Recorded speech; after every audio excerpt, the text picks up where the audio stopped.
और फिर आप आए।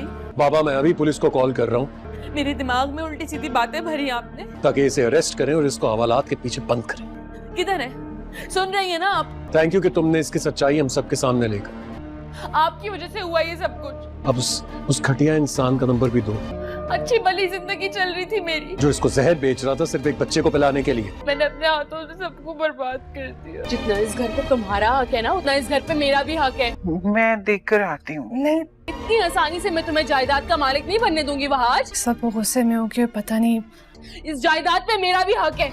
जानते तो उसका गुस्सा पता नहीं क्या कर लेगी। मैं कहीं नहीं जाऊंगी। जाओगी यहाँ से? आओ। मैं नहीं जाऊंगी कहीं। मुझे तो एक ही हल नजर आता है, यहाँ से जाओ। दादो, दादो मैं नहीं जा सकती। चलो। कि हमें जल्द से जल्द इसकी शादी कर देना चाहिए। तुम्हें नहीं छोड़ूंगी मैं तुम्हें। दादो, सब प्यार कर रहे थे मुझसे। नाज़रीन, ड्रामा सीरियल आफत का आने वाला एपिसोड होने वाला है बहुत ही मज़ेदार।